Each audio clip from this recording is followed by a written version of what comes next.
किसी भी अष्टमी तिथि को 12 महीने में शुक्ल पक्ष कृष्ण पक्ष की अष्टमी तिथि पड़ती है। यदि किसी भी अष्टमी तिथि को अगर किसी ने नियम बनाया 5 अष्टमी का, 8 अष्टमी का, 7 अष्टमी का, एक कनेर का पुष्प शिवजी के शिवलिंग को समर्पित करना, अशोक सुंदरी के स्पर्श करना, और जो जलाधारी होती है, जैसे ये शिवलिंग है, ये जलाधारी है, तो पहले शिवलिंग पर स्पर्श, फिर अशोक सुंदरी का स्पर्श, फिर जलाधारी पर कनेर का पुष्प शिव जी की ओर मुख कर कर, अर्थात जैसे मानो ये कनेर का पुष्प है, तो ऐसा शिवलिंग का स्पर्श करते हुए जलाधारी पर जो समर्पित करता है, भगवान शंकर उसके मन की कामना को पूर्ण जरूर करते हैं। एक कनेर का सौभाग्य सूचक वस्तुओं का जो दान करता है वो जीवन में कभी विधवा नहीं होता। महाराज वो 8 वस्तुएं बताई हैं। पहला कुमकुम, दूसरा पुष्प, चाहे लाल हो, चाहे सफेद हो, चाहे पीला हो, पुष्प कोई भी हो। तीसरे नंबर पर है चंदन, चौथे नंबर पर है तांबुल बीड़ा, 5वें नंबर पर है काजल, 6ठे नंबर पर है ईख, क्या बोलते हैं यहां पर ईख को, क्या बोलते हैं, गन्ना, ईख। 7वें नंबर पर है लौंग, खाने वाली जो लौंग होती है, लौंग। और 7वें नंबर पर है, 8वें नंबर पर है जीरा, जीरा ये भी सौभाग्य सूचक है। कहते हैं चैत्र महीने की तृतीया तिथि को बिना नमक का भोजन कर कर, सुबह बिना नमक का भोजन करें, एक समय फलाहार करें बिना नमक का, और तुला दान के बराबर एक पलड़े में अपन बैठकर 8 वस्तुएं तुला की रख कर जो दान दे देता है, वो नारी कभी विधवा होकर नहीं जाती, 7 जन्म तक अखंड सौभाग्यवती रहती है। कि जिंदगी में कभी जीवन में अगर ऐसा लगे कि बहुत दुख है, बहुत तकलीफ है, बहुत कष्ट है, एक बेलपत्र अपने हाथ में रखो, उल्टे हाथ में, सीधे हाथ से उस बेलपत्र पर अपना हाथ रखिए, नंदीश्वर महादेव का स्मरण करिए, 7 बार श्री शिवाय नमस्तुभ्यं कहिए। फिर उस बेलपत्र को सीधे हाथ में रहकर, जो नंदी शिवजी के मंदिर में है, दोनों सींग है, उस सींग के ठीक पीछे नंदी का उभरा हुआ भाग है, उस भाग पर नंदीश्वर शिवलिंग का स्मरण कर कर बेलपत्र को चढ़ा दो। इस डंडी का भाग पूंछ की ओर होना चाहिए, पत्ते का भाग मुख की ओर हो, और उस बेलपत्र को बाबा के चढ़ाकर, कितना भी दुख हो जिंदगी में, कितना भी कष्ट हो, नंदीश्वर महादेव का जब स्मरण आप करने लगते हो तो धीरे धीरे वो दुख कटना प्रारंभ हो जाता है। आपकी जिंदगी में कभी जीवन में अगर ऐसा लगे कि बहुत दुख है, बहुत तकलीफ है, बहुत कष्ट है, एक बेलपत्र अपने हाथ में रखो,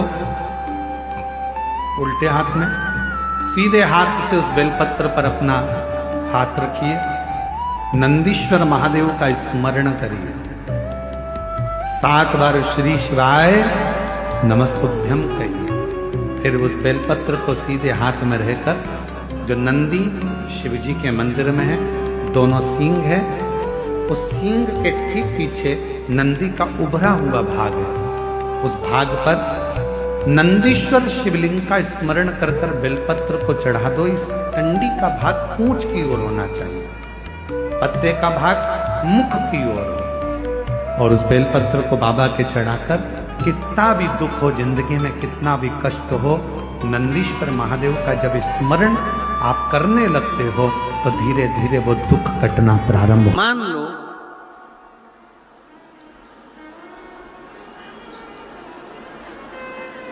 अगर 8 स्थान शरीर के अष्टवक्रेश्वर महादेव का वर्णन करते समय इस बात का स्मरण रहे, 8 स्थान शरीर के ऐसे हैं जहां का तकलीफ स्वयं अष्टवक्रेश्वर महादेव का 1 लोटा जल अपने नजदीक के शिवालय में चढ़ाकर भी अगर पी लोगे तो वो 8 जगह की तकलीफ अष्टवक्रेश्वर महादेव समाप्त करते जाते हैं।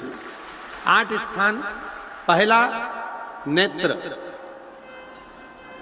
ये भुकुटी के बीच का स्थान, भुकुटी के मध्य का स्थान। मान लो ये भुकुटियां दर्द करती हैं या मध्य में दर्द होता है, उसके लिए अष्टवक्रेश्वर महादेव का जल, मतलब अपने घर के पास जो भी शिवलिंग है वहां 1 लोटा जल अष्टवक्रेश्वर के महादेव के नाम से चढ़ाकर उसका पान, भुकुटी। दूसरा कंधा, पीठ। कई लोग ऐसे हैं जो रात्रि को अच्छे से सोते हैं और सवेरे उठते हैं तो उनका ये दोनों हाथ के बीच का जो भाग होता है वो दर्द करता ही है। उस समय पर अष्टवक्रेश्वर महादेव का स्मरण, अष्टवक्रेश्वर महादेव का जल, उसका पान।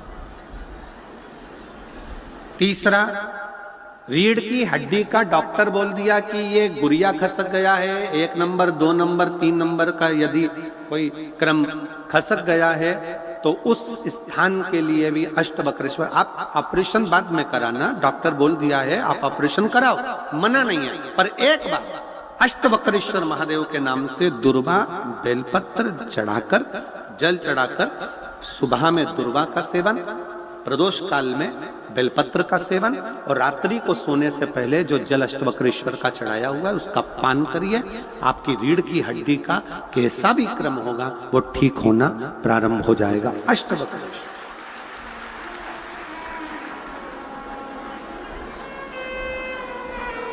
अष्टवक्रेश्वर।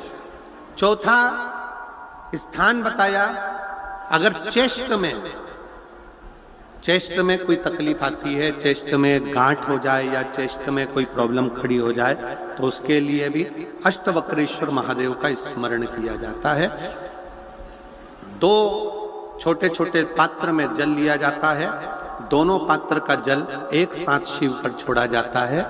चेस्ट के लिए दोनों पात्र का जल छोड़ा जाता है और उस जल का पान नंदी के पास बैठकर किया जाता है अष्टवक्रेश्वर नाम से।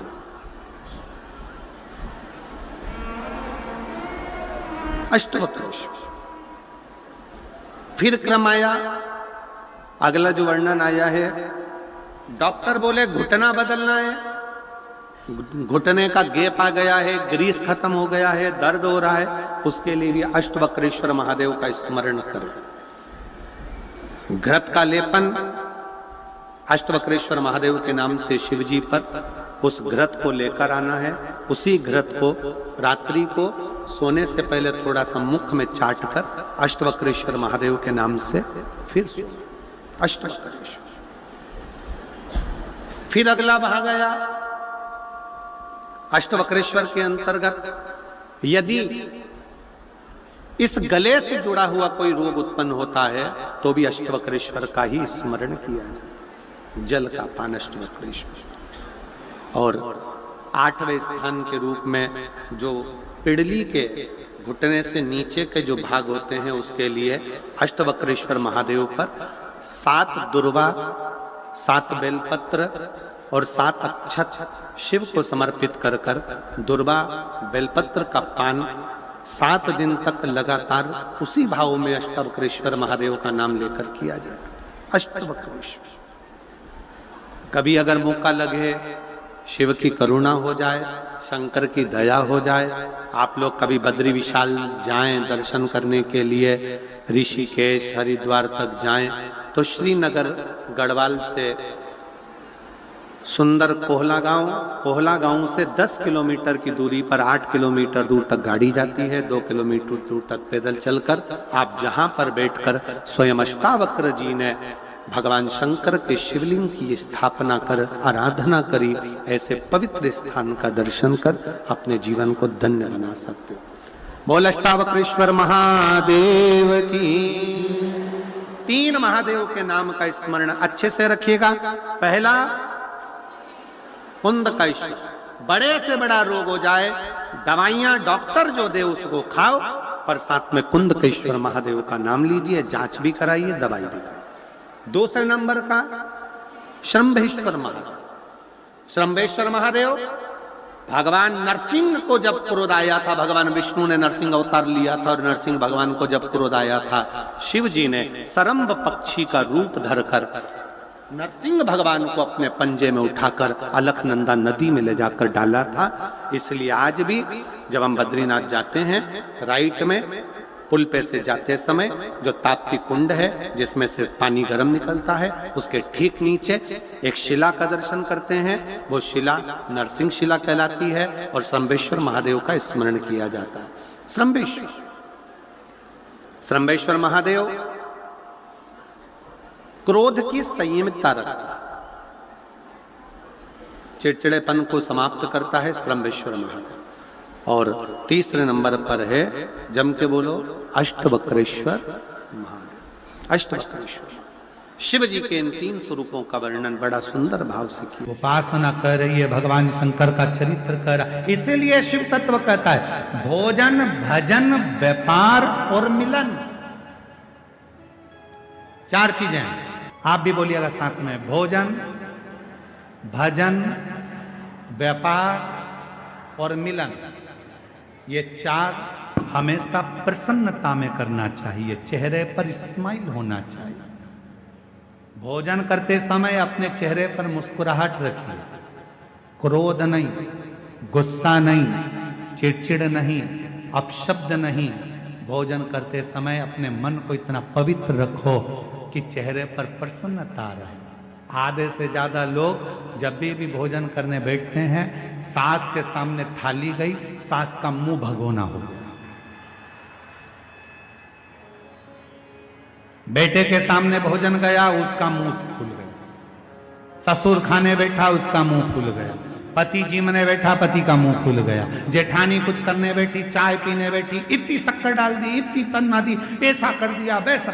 आधी चाय तो वहीं खराब हो गई, चाय वहीं खराब हो गई। स्वाद से बनाई थी, प्रेम से बनाई थी, बोलते से बेकार हो गई, खराब। भोजन करते समय अपने चेहरे पर बोलो बोलो जम के स्माइल रखिए, मुस्कुराहट रखिए। दूसरे नंबर पर भजन करते समय, कथा सुनते समय, भगवान के मंदिर जाते समय, एक लोटा जल चढ़ाते समय अपने चेहरे पर पूरी पूरी स्माइल रखिए, फुल स्माइल, फुल।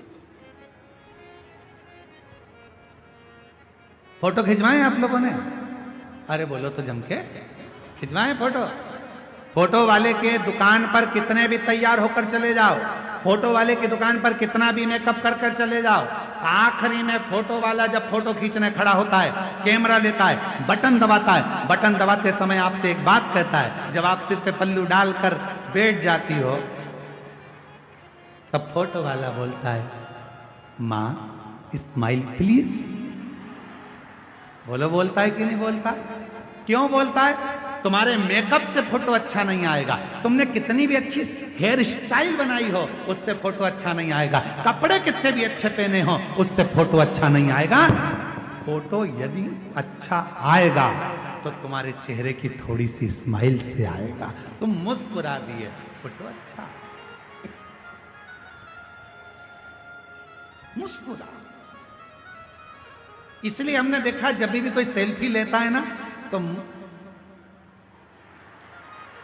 मुस्कुरा, प्रसन्न।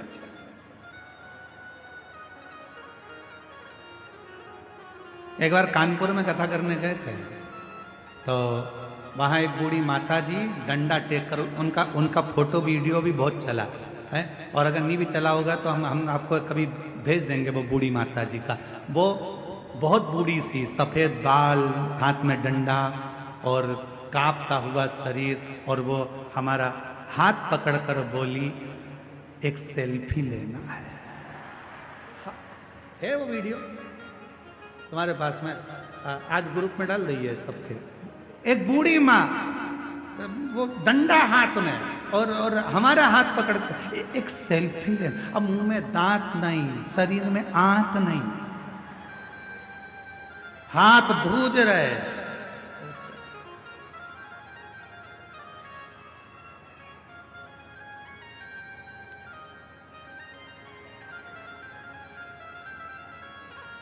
सेल्फी लेते समय स्माइल रहे। तो शिव कथा कर रही है, भोजन करते समय प्रसन्न दिखो, भजन करते समय कथा में जितनी देर बैठो उतनी देर ऐसे मत बैठना किसी ने मार ठोक के बिठा दिया हो। कथा में बैठना तो बड़ी प्रसन्नता में बैठना। मेरे बाप के घर आई हूं, अपने पापा से कहने के लिए आई हूं, मैं अपने बाबुल से बात करने आई हूं, बाबा से बोलूंगी भोला सब दुख काटो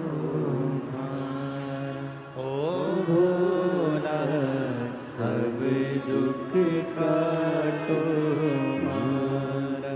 शिव शंकर जपू तेरी माला, भोले बाबा जपू तेरी माला, ओ भोला सब दुख काटो मारा। अपने पिता से कहने के लिए आए, बाबुल से कहने, तो शास्त्र कह रहा है भोजन करते समय चेहरे पर प्रसन्नता रखो, भजन करते समय चेहरे पर प्रसन्नता रखो। और तीसरे नंबर पर है ऑफिस में, व्यापार करते समय, नौकरी करते समय, दुकान चलाते समय, व्यापार करते समय अपने चेहरे पर प्रसन्नता।